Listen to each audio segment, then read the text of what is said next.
Assalamualaikum warahmatullahi wabarakatuh. Waalaikumsalam warahmatullahi wabarakatuh. Hari ini siapa yang nggak masuk? Coba cek dulu ya.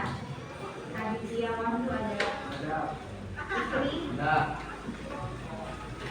Ali. Ali. Alfa. Ini apa? Ini siapa yang mau?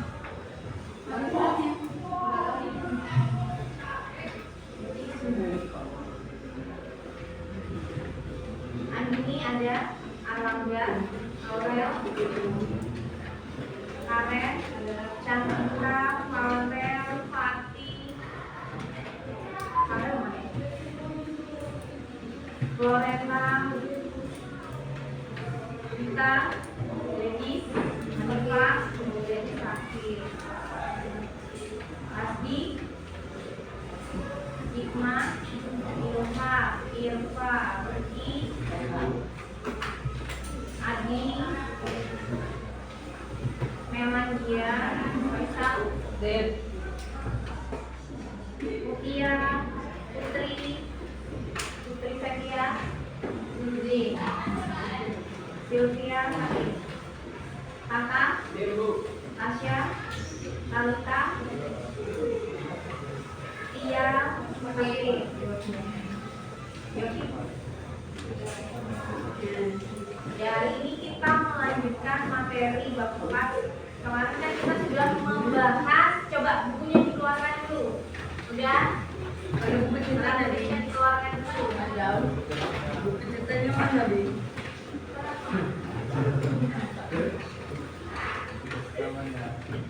Cetaknya Aldi mana? Bab 4 ya.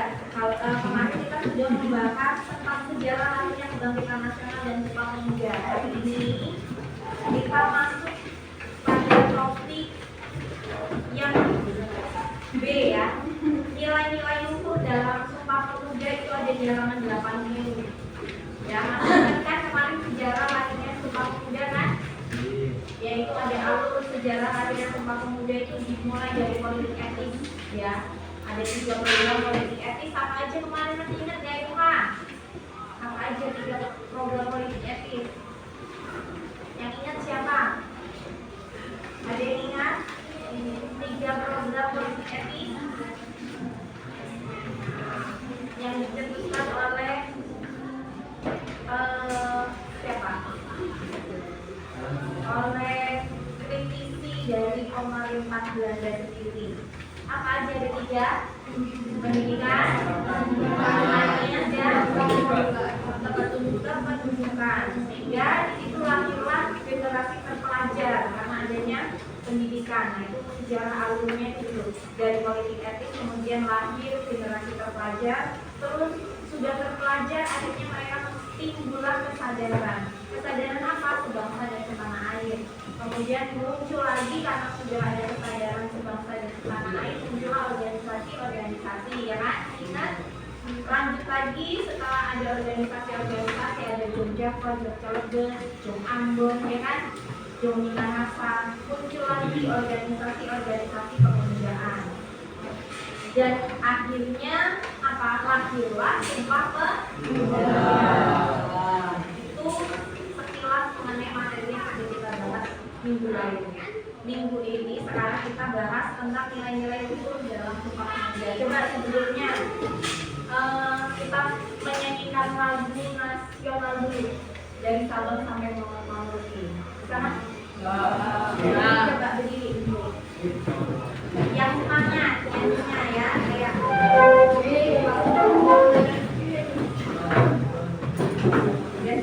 coba yang dari dirinya siapa?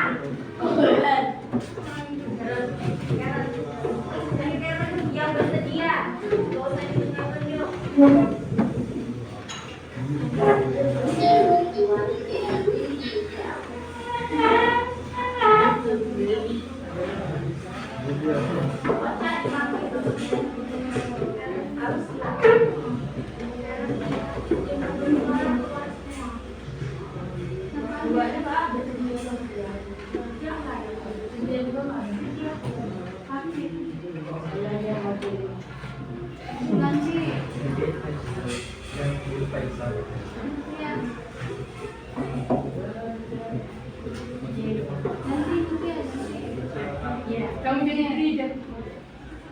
Nggak apa-apa.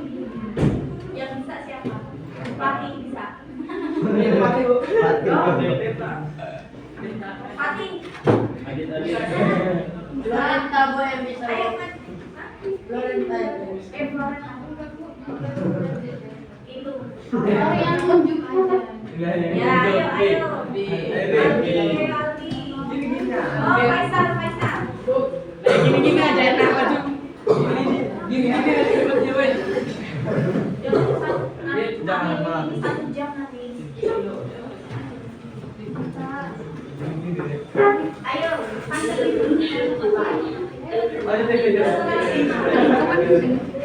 kan bisa. Ya.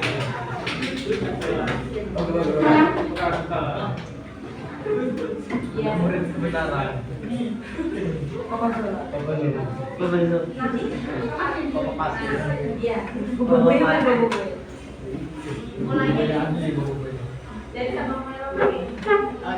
Kan pasti tunjuk. Siap ya?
Dari Sabang sampai Merauke itu mengandung nilai apa? Nilai luhur Sumpah Pemuda apa? Yang baca nilai dari Sabang sampai Merauke mengandung nilai apa itu? Nah, persatuan ya, dari Sabang sampai Merauke itu bisa bersatu ya demi mewujudkan apa? Sumpah Pemuda ya. Nah, kemudian ini sekarang kita simak dulu video tentang materi yang akan kita bahas pada hari ini.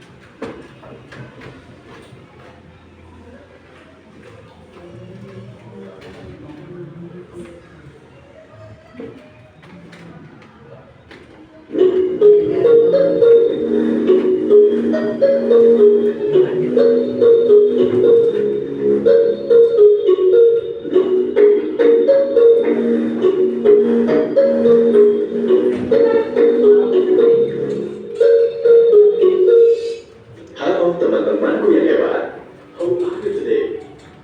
Pada pembahasan sebelumnya, kalian sudah mempelajari tentang sejarah lahirnya kebangkitan nasional dan Sumpah Pemuda. Keren ya, perjuangan para pemuda pada saat itu.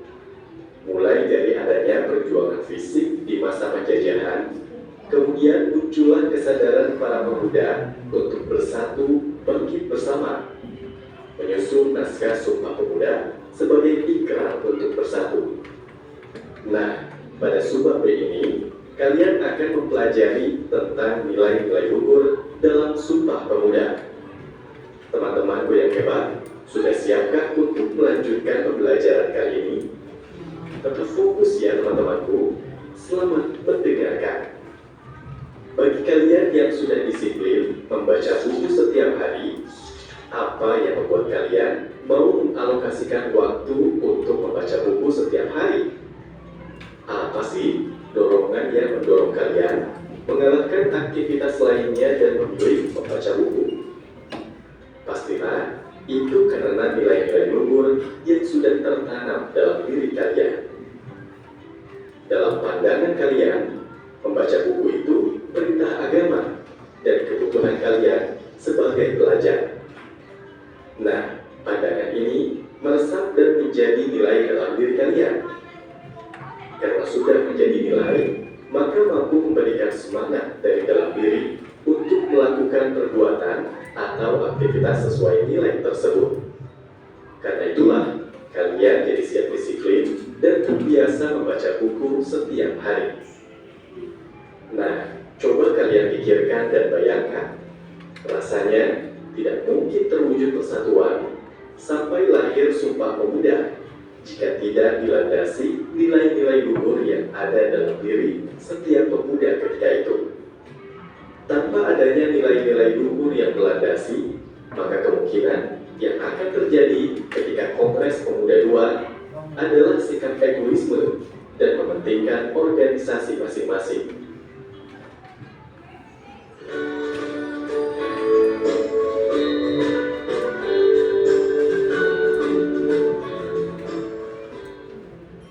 Nilai persatuan. Para pemuda menggagas perlunya persatuan pergerakan untuk memperjuangkan kemerdekaan Indonesia. Meski berbeda agama, suku, bahasa, dan latar belakang organisasi, mereka bersepakat untuk mempersatukan diri sebagai pemuda Indonesia. Nilai persatuan inilah yang mengikat dan membingkai pandangan para pemuda ketika itu. Kalian bisa mewujudkannya di lingkungan sekolah. Sekolah kalian pasti memiliki visi yang ingin dicapai, kan? Nah, visi ini mesti menjadi arah perjuangan semua elemen sekolah, termasuk siswa. Dalam hal ini, organisasi-organisasi siswa di sekolah mesti bersatu memajukan sekolah. Jangan ada persaingan tidak sehat antar organisasi siswa di sekolah. Jangan pula ada sikap menganggap satu organisasi lebih penting dan berperan daripada organisasi lainnya. Misalnya, OSIS lebih penting dan keren daripada pramuka atau palang merah remaja atau PMR. Sikap seperti ini bisa menimbulkan perpecahan di kalangan siswa. Akhirnya, siswa terpecah menjadi golongan-golongan yang saling tunjuk gigi untuk menjatuhkan organisasi lainnya. Sekarang simak yuk seperti apa sih gambaran dari nilai persatuan di sekolah. Di suatu sekolah terdapat pengurus OSIS dan MPK sedang melaksanakan musyawarah atau rapat untuk membahas program-program kerja selama setahun kepengurusan. Tujuan OSIS mengumpulkan semuanya agar program kerja yang mereka usulkan dapat berjalan dengan lancar karena adanya kerjasama antar siswa. 2. Rela berkorban.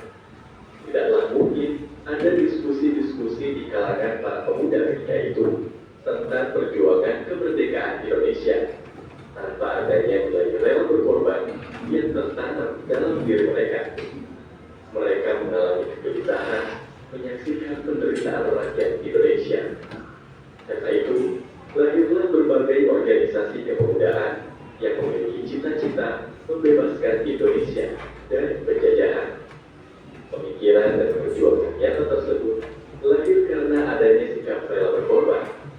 Mereka mengorbankan tenaga, pikiran, waktu, dan materi yang dimiliki untuk perjuangan kemerdekaan Indonesia. Mereka tidak hitung-hitungan. Nah, belajar dari para pemuda yang telah berkorban untuk kemerdekaan Indonesia, kalian bisa mengimplementasikan nilai rela berkorban mulai dari hal sederhana di lingkungan sekolah. Misalnya, melaksanakan tugas tiket kebersihan kelas dengan tanggung jawab meski kalian harus pulang lebih akhir. Contoh lain, misalnya di dalam sebuah bus terdapat banyak penumpang. Kemudian penumpang perempuan, yakni ibu-ibu yang sedang hamil menaiki bus tersebut. Tapi tempat duduk telah penuh ditempati oleh penumpang lain. Jika kita memiliki jiwa rela berkorban, berikan tempat duduk yang sudah kita tempati untuk ibu-ibu yang sedang hamil tersebut. Karena ini merupakan suatu bentuk implementasi dari nilai rela berkorban, cinta tanah air dan bangsa. Cinta tanah air dan bangsa adalah nilai yang mendorong para pemuda bergerak memperjuangkan kemerdekaan Indonesia. Mereka tidak rela harkat dan martabat bangsa Indonesia dicabik-cabik penjajah. Mereka marah mendapati kekayaan alam negeri ini digeruk demi memuaskan keserakahan penjajah. Nilai cinta terhadap tanah air dan bangsa membuat para pemuda ketika itu tidak hanya memikirkan daerahnya masing-masing, namun menyatukan pandangan mereka dalam nilai Indonesia. Bukan hanya Jawa yang harus merdeka, namun semua wilayah di Indonesia mesti merdeka dari penjajahan. Nilai cinta tanah air dan bangsa membuat para pemuda tidak bisa minum minyak sebelum menyaksikan Indonesia merdeka. Dalam konteks sekarang, kalian bisa menerapkan nilai cinta tanah air dan bangsa dengan menggunakan produk-produk dalam negeri. Kalian bisa mengonsumsi buah-buahan lokal asli Indonesia, misalnya jeruk Medan, apel Malang, mangga Indramayu, melon Betawi, dan lainnya. Dari sisi cita rasa, buah-buahan lokal sebetulnya tidak kalah dari buah-buahan impor. Selain itu, ketika ada pihak-pihak luar yang mengancam kedaulatan batas wilayah Indonesia, seperti yang pernah diberitakan beberapa waktu lalu, kalian bisa berpartisipasi aktif menyuarakan kedaulatan Indonesia. Cara paling sederhana menulis status tentang pentingnya menjaga kedaulatan Indonesia di media sosial yang kalian miliki. Ini juga merupakan bukti cinta tanah air dan bangsa. 4. Semangat persaudaraan. Para pemuda bercetus Sumpah Pemuda tidaklah memiliki hubungan persaudaraan secara resam atau kekeluargaan. Namun, mereka terikat dalam semangat persaudaraan, sehingga tidak ada kecemburuan ketika yang menjadi ketua kongres adalah Sugondo yang berasal dari Persatuan Pelajar-Pelajar Indonesia atau PPPI. Karena sejatinya, Sugondo tidak mewakili PPPI, melainkan mewakili seluruh pemuda ketika itu. Semangat persaudaraan pula yang menjadikan Kongres Pemuda II berjalan lancar. Dalam konteks sekarang, kalian bisa menunjukkan nilai semangat persaudaraan dengan teman-teman di sekolah kalian. Misalnya, bila ada teman yang kesulitan membayar uang kegiatan sekolah, kalian bersama teman sekelas bisa iuran untuk membantunya. Bantuan kalian pasti sangat berarti bagi teman kalian. Ini menunjukkan nilai semangat persaudaraan. Teman-teman, kita simak yuk penjelasan dari gambaran semangat persaudaraan. Terdapat 2 orang anak yang akan berangkat sekolah. Anak yang satu normal, namun yang satunya lagi merupakan disabilitas tunadaksa. Anak yang normal membantu membawakan tas temannya yang merupakan tunadaksa. Ini menunjukkan bahwa sikap empati dan membantu teman merupakan bentuk perwujudan nilai semangat persaudaraan. Prinsip nilai semangat persaudaraan adalah munculnya rasa empati terhadap kesulitan yang dialami teman kalian, kemudian melakukan aksi untuk meringankan beban kesulitannya. Selain itu, nilai semangat persaudaraan juga bisa diwujudkan dengan semangat sukses bersama. Bukan paling yang mesti dikedepankan, melainkan saling. Bukan siapa paling hebat, paling pintar, paling berjasa, melainkan semua saling membantu, saling mengisi, saling menopang, dan mendorong maju. Sukses dan maju bersama itu jauh lebih indah dan bermakna dibandingkan kalian sukses dan maju sendirian. 5. Mengutamakan kepentingan bangsa. Kepentingan bangsa mesti didahulukan di atas kepentingan pribadi dan golongan. Mengapa? Karena kepentingan bangsa menyangkut maslahatan seluruh rakyat Indonesia. Para pemuda peserta Kongres Pemuda II jelas menunjukkan sikap mengutamakan kepentingan bangsa. Mereka tidak memikirkan kepentingan organisasinya, dalam memperjuangkan kemerdekaan Indonesia. Semuanya bersepakat berjuang untuk kemerdekaan Indonesia. Semuanya sepakat menyisihkan perbedaan latar belakang demi mengutamakan kepentingan bangsa, yaitu tercapainya kemerdekaan Indonesia. Komitmen mengutamakan kepentingan bangsa terlihat dari kegigihan para pemuda untuk mewujudkan Kongres Pemuda II. Meski Kongres Pemuda I 2 tahun sebelumnya belum membuahkan hasil, para pemuda ketika itu tidak menyerah karena mereka menyadari bahwa pada dasarnya setiap pemuda pasti memikirkan dan mengutamakan kepentingan bangsa di atas kepentingan golongan dan organisasinya. Mereka berusaha menyatukan para pemuda dalam satu kepentingan bangsa, bersatu padu berjuang mewujudkan kemerdekaan Indonesia. Mereka menyadari perjuangan pemuda akan sampai pada titik temu jika tujuannya adalah kepentingan bangsa. Nah, dalam konteks sekarang, kalian bisa mewujudkan nilai kepentingan bangsa dalam aktivitas sehari-hari di lingkungan sekolah ataupun masyarakat. Contoh, pendidikan adalah program penting dalam pembangunan nasional. Program ini diturunkan sampai satuan pendidikan terkecil, yaitu sekolah. Nah, ketika kalian berpartisipasi mengalokasikan waktu, tenaga, dan pikiran kalian untuk memajukan program-program sekolah, sesungguhnya kalian sudah berkontribusi mewujudkan kepentingan bangsa untuk meningkatkan kualitas pendidikan. Contoh nyatanya, sekolah kalian memiliki program sekolah Adiwiyata dengan brand sekolah ramah hijau. Kalian bisa berpartisipasi dengan menanam satu pohon di halaman sekolah, meski kalian harus menyisihkan uang jajan untuk membeli bibit tanaman tersebut. Sekarang kita simak yuk penjelasan mengenai program Adiwiyata di sekolah itu seperti apa sih? Jadi teman-teman, program Adiwiyata itu seperti ini gambarannya. Di suatu sekolah, terdapat beberapa siswa bersama dengan gurunya yang sedang melakukan program Adiwiyata, yaitu mereka menanam bibit tanaman di halaman sekolah. Nah, ini merupakan bentuk perwujudan dari nilai mengutamakan kepentingan bangsa dengan memajukan pendidikan. Jika lingkungan sekolah kita asri, otomatis proses belajar mengajar pun akan terasa sejuk dan nyaman. Begitu teman-teman, cukup dipahami ya? Hai teman-temanku yang hebat, gimana nih? Kalian sudah dapat berapa poin dari nilai-nilai dulu dalam Sumpah Pemuda? Baru 5 ya? Apa saja nilai itu? Ya, betul teman-teman, yaitu nilai persatuan, rela berkorban, cinta tanah air dan bangsa, semangat persaudaraan, dan mengutamakan kepentingan bangsa. Pada subbab B bagian ketiga ini, kita akan mengupas tuntas sisa dari poin nilai-nilai luhur dalam Sumpah Pemuda ini. Langsung saja yuk teman-teman, simak baik-baik ya. Poin 6, menerima dan menghargai perbedaan.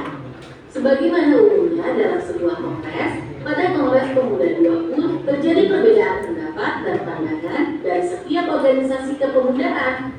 Namun, perbedaan itu tidak menjadikan mereka berpecah. Mengapa? Karena nilai menerima dan menghargai perbedaan tertanam pada diri para pemuda ketika itu. Perbedaan itu biasa, namun semua bersepakat untuk saling menghargai. Dari sinilah terbangun persatuan hingga melahirkan Sumpah Pemuda.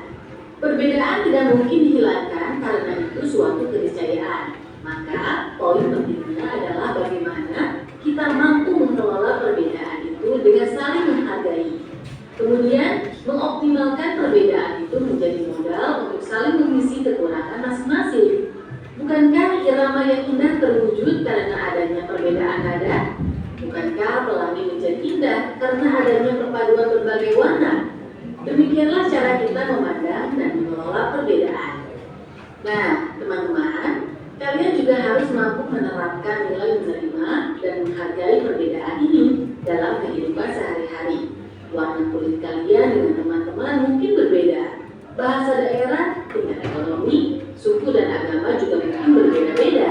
Kalian harus saling menghormati dan menghargai ya. Teman-teman, tingkat dan jenis kecerdasan kalian juga mungkin berbeda-beda. Namun kalian harus menyadari kecerdasan itu bermacam-macam. Boleh jadi teman kalian kurang cerdas dalam bidang eksakta, tetapi dia pasti memiliki kecerdasan bidang lainnya, misalnya linguistik. penjelasan mengenai gambaran menerima dan menghargai perbedaan. Di salah satu ruangan pada suatu sekolah, terdapat beberapa siswa. Mereka sedang melakukan rapat kerja untuk 1 tahun ke depan. Yang memimpin rapat tersebut adalah OSIS dan yang menjadi peserta rapat adalah perwakilan dari tiap kelas untuk menyampaikan aspirasinya. Di dalam rapat tersebut, pasti ada perbedaan pandangan dan pendapat. Perbedaan pandangan dan pendapat dalam organisasi merupakan hal yang biasa. Sikap terbaik adalah saling menghargai keragaman menuju persatuan. 7. Semangat gotong royong dan kerjasama. Para pemuda peserta Kongres Pemuda II menyadari bahwa Kongres tidak akan berhasil mencapai tujuan jika tidak ada semangat gotong royong dan kerjasama. Bukanlah hal mudah untuk menyelenggarakan Kongres Pemuda II yang dihadiri sekitar 750 pemuda. Butuh persiapan dan pengelolaan detail yang baik. Karena itu, para pemuda saling mengisi dan membantu. Mereka bergotong royong dan bekerja sama dalam harmoni. Ibarat sebuah pohon, ada yang mengambil peran sebagai akar, batang, ranting, atau daun yang akhirnya bisa berbuah lebat.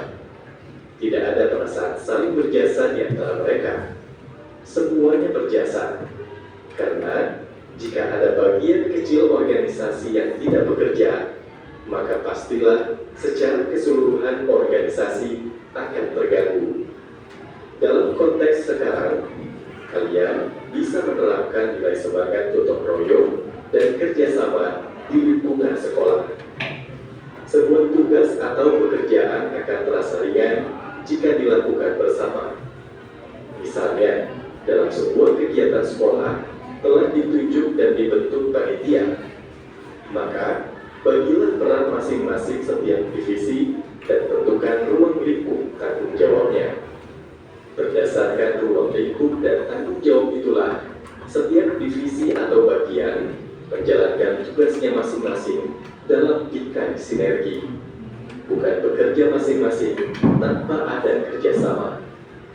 Pembagian divisi atau bagian agar jelas siapa mengerjakan apa. Namun, dalam rangka siapa mengerjakan apa tersebut dilakukan dalam bingkai dan semangat gotong royong serta kerjasama.